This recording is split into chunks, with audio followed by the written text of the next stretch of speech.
Olá, pessoas. Nesse mapa mental vamos falar dos diagnósticos do SARS-CoV-2, mas antes de falar deles, temos de falar de quem é esse vírus.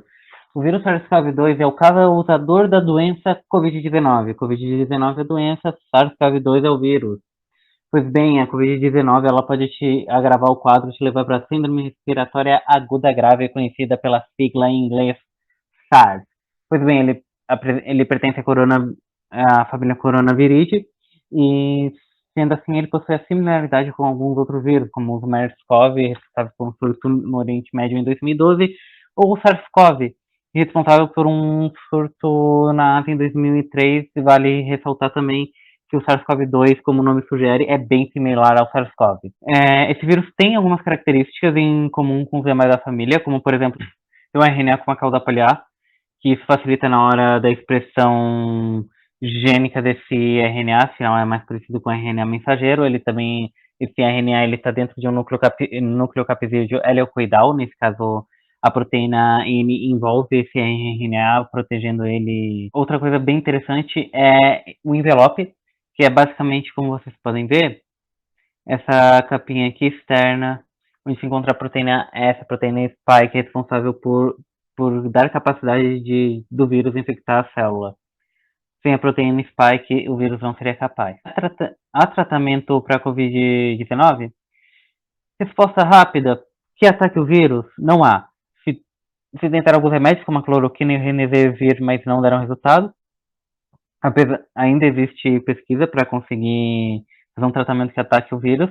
Por enquanto, a gente só tem tratamento para aliviar os sintomas, sendo com suporte de oxigênio com anti-inflamatórios, como a dexametasona.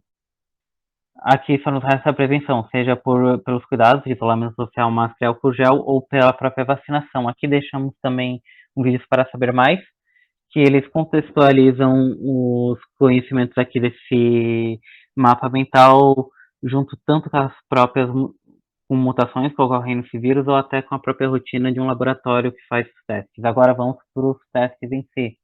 A gente tem os sorológicos, eles detectam anticorpos e não o vírus em si. Eles têm um problema que o nosso corpo, que, como vocês podem imaginar, o nosso corpo precisa produzir os anticorpos, e a gente pode estar contaminado, porém ainda não produzindo anticorpo, ou como a gente pode já ter eliminado o vírus e ainda ter um restinho de anticorpo ali. Os anticorpos utilizados é o IgM, que ele é um dos primeiros a aparecer também no primeiro açaí, caracterizando uma contaminação recente, e o IgG, que ele é o último a chegar e também o último a sair, categorizando uma infecção mais tardia. Também não tem como saber a quantidade desses anticorpos, apenas se eles estão presentes ou não. Agora, os testes de biologia molecular, basicamente eles funcionam por PCR. PCR é um mecanismo de amplificação de DNA. Basicamente, a dupla fita do DNA é dividida em duas simples fitas, duas fitas únicas, e cada fita única é construída um novo par, utilizando de primers e de uma DNA polimerase para encaixando as pecinhas, assim, de uma dupla fita de DNA a gente consegue duas duplas fitas. Inicialmente a clássica ela só serve para DNA e não para RNA, e ela só vai no gel de agarose, dizendo se está ou não infectado. Sim ou não, positivo ou negativo.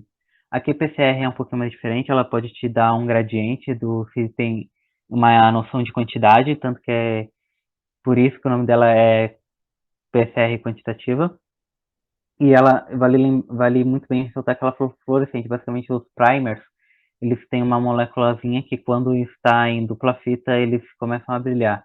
E com base nesse brilho, a gente consegue ter uma estimativa de quanto material tem. E ressaltar que, já como inicialmente a PCR é para DNA e não para RNA, você precisa botar uma transferase reversa que converte esse RNA para DNA. O padrão ouro, o padrão mais confiável, é a da RT-PCR. Ela pode ser feita já na primeira semana, diferente dos testes sorológicos, e sorológicos só podem ser feitos depois da segunda semana.